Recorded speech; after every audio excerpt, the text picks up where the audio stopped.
Hi ಸ್ನೇಹಿತರೆ, ನನ್ನ ಹೆಸರು ಭಾನು ನಿಲೋಫರ್. ನಾನು ಬೆಂಗಳೂರಿನ ಫೆಜಾರ್ ಟೌನ್ ಹತ್ರ ಒಂದು ಲಕ್ಷರಿ ಅಪಾರ್ಟ್ಮೆಂಟ್ನಲ್ಲಿ ವಾಸ ಮಾಡ್ತಿದ್ದೀನಿ. ನನ್ನ ಗಂಡ ದುಬೈನಲ್ಲಿ ಕೆಲಸ ಮಾಡ್ತಿರೋದು. 2 ತಿಂಗಳಿಗೊಮ್ಮೆ ಬೆಂಗಳೂರಿಗೆ ಬರ್ತಾ ಇರ್ತಾನೆ. ನಾನು 35 ವರ್ಷದ ತೊಂಡೆ ಹಣ್ಣಿನಂತೆ ಇರುವ ಮಾದಕ ಸೌಂದರ್ಯದ ಹೆಣ್ಣು.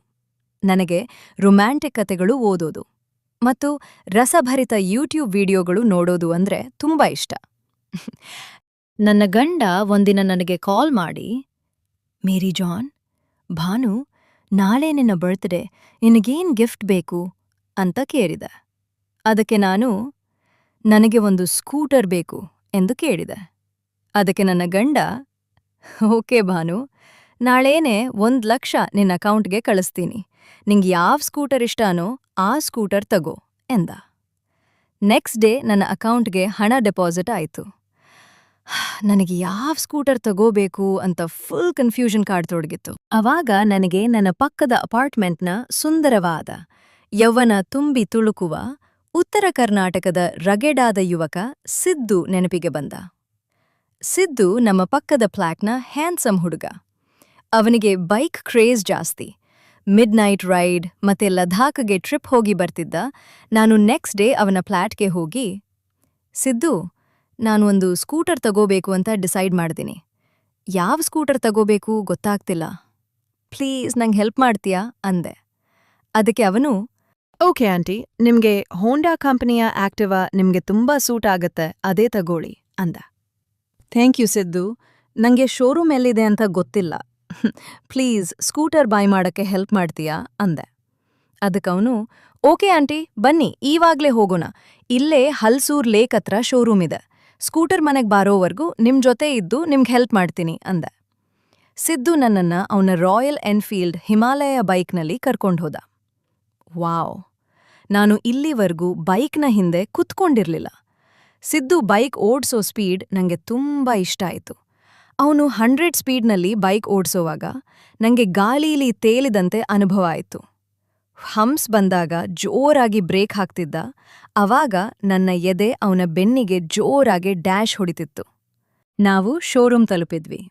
ಸಿದ್ದು ಒಳ್ಳೆ ಸ್ಕೂಟರ್ ಚೂಸ್ ಮಾಡಿ, ಆಂಟಿ ನೋಡಿ, ಈ ಸ್ಕೂಟರ್ ನಿಮ್ಗೆ ತುಂಬಾ ಸೂಟ್ ಆಗತ್ತೆ.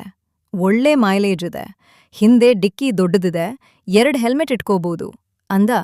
ನಾನು ಓಕೆ ಸಿದ್ದು, ಇದೆ ತಗೋತೀನಿ, ತುಂಬಾ ಚೆನ್ನಾಗಿದೆ ಅಂದೆ. ಕೊನೆಗೂ ಸ್ಕೂಟರ್ ಮನೆಗ್ ಬಂತು. ನಾನು ಸಿದ್ದುಗೆ, ಥ್ಯಾಂಕ್ಸ್ ಕಣೋ ಸಿದ್ದು, ಒಳ್ಳೆ ಸ್ಕೂಟರ್ ಕೊಡ್ಸಿದ್ಯಾ. ಆದ್ರೆ ನಂಗ್ ನೀನ್ ಇನ್ನೊಂದು ಹೆಲ್ಪ್ ಮಾಡ್ಬೇಕು ಅಂದೆ. ಅದಕ್ಕವನು, ಹೇಳಿ ಆಂಟಿ ಅಂದ. ನನಗೆ ಸ್ಕೂಟರ್ ಓಡ್ಸಕ್ಕೆ ಬರಲ್ಲ, ಪ್ಲೀಸ್ ಕಲ್ಸಿ ಕೊಡ್ತೀಯಾ ಅಂದೆ. ಆಂಟಿ ನೀವೇನು ಟೆನ್ಷನ್ ಮಾಡ್ಕೋಬೇಡಿ, ನಿಮ್ಗೆ ಪರ್ಫೆಕ್ಟ್ ಆಗಿ ಸ್ಕೂಟರ್ ಕಲಿಸ್ಕೊಡ್ತೀನಿ. ನಾಳೆ ಬೆಳಗ್ಗೆ 7 ಗಂಟೆಗೆ ರೆಡಿಯಾಗಿರಿ. ಪಾರ್ಕ್ ರೋಡ್ ಖಾಲಿ ಇರುತ್ತೆ, ನಿಮ್ಗೆ ಕಲಿಯೋಕ್ಕೂ ಈಸಿ ಆಗತ್ತೆ ಅಂತ ಹೇಳ್ದ. ಮರುದಿನ 7 ಗಂಟೆಗೆ ನಾನು ರೆಡಿಯಾದೆ. ಸಿದ್ದು ನನ್ನ ಪಾರ್ಕ್ ರೋಡ್ಗೆ ಕರ್ಕೊಂಡು ಹೋಗಿ ಸ್ಕೂಟರ್ ಕಲಿಸಲು ಸ್ಟಾರ್ಟ್ ಮಾಡಿದೆ. ತುಂಬಾ ಚೆನ್ನಾಗಿ ಸ್ಕೂಟರ್ ಕಲಿಸಿದ. ಅವನ ರಫ್ ಆದ ಕೈ ನನ್ನ ಕೈ ಮತ್ತೆ ತೋಳನ್ನ ಟಚ್ ಆದಾಗ ಕರೆಂಟ್ ಶಾಕ್ ಹೊಡೆದಂತೆ ಆಗುತ್ತಿತ್ತು.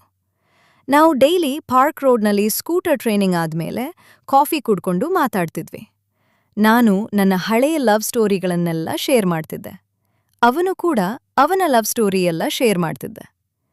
1 ವಾರದೊಳಗೆ ಸಿದ್ದು ನನಗೆ ಸ್ಕೂಟರ್ ಕಲಿಸಿದ.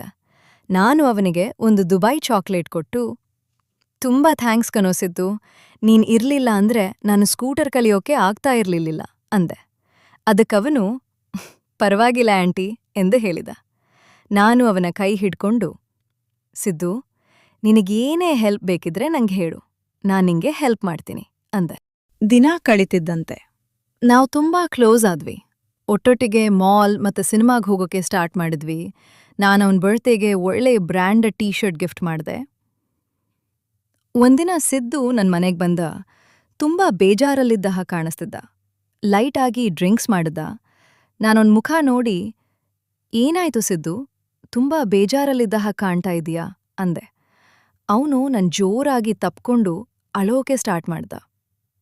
ಆಂಟಿ, ನನ್ ಗರ್ಲ್ ಫ್ರೆಂಡ್ ರಿಯಾ ನನ್ ಬಿಟ್ಟು ಬೇರೆ ಹುಡುಗನ ಜೊತೆ ಎಂಗೇಜ್ಮೆಂಟ್ ಮಾಡ್ಕೊಂಡ್ಲು. ನಂಗೆ ತುಂಬಾ ಬೇಜಾರಾಗ್ತಿದೆ ಅಂದ.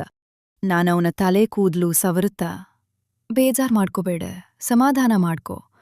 ರಿಯಾ ಹೋದ್ರೆ ಏನಾಯ್ತು, ಬೇರೆ ಹುಡುಗಿ ಸಿಗ್ತಾಳೆ, ಟೆನ್ಷನ್ ಮಾಡ್ಕೋಬೇಡ ಅಂದೆ.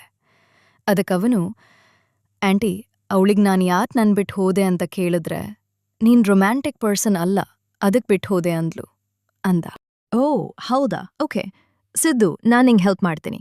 ಬರೀ 1 ವಾರದಲ್ಲಿ ನಿನ್ನನ್ನ ರೊಮ್ಯಾಂಟಿಕ್ ಪರ್ಸನ್ ಆಗಿ ಚೇಂಜ್ ಮಾಡ್ತೀನಿ ಅಂದ. ಅದಕ್ಕವನು, ಆಂಟಿ ಏನ್ ಹೇಳ್ತಿದ್ದೀರಾ ಅಂದ. ನಾನು ಅವನ ಹೆಗಲ್ ಮೇಲೆ ಕೈ ಹಾಕಿ, ಹೌದು, ನೀನು ನನಗೆ ಸ್ಕೂಟರ್ ಕಳಿಸಿಕೊಟ್ಟಿದ್ಯಾ, ನಾನು ನಿನಗೆ ರತಿ ಕ್ರೀಡೆ ಹೇಗಾಡೋದು ಅಂತ ಹೇಳ್ಕೊಡ್ತೀನಿ. ನಾಳೆಯಿಂದ ಶುರು ಮಾಡೋಣ, ಡೈಲಿ ಸಂಜೆ 5 ಗಂಟೆಗೆ ಬಾ ಎಂದು ಹೇಳಿದೆ.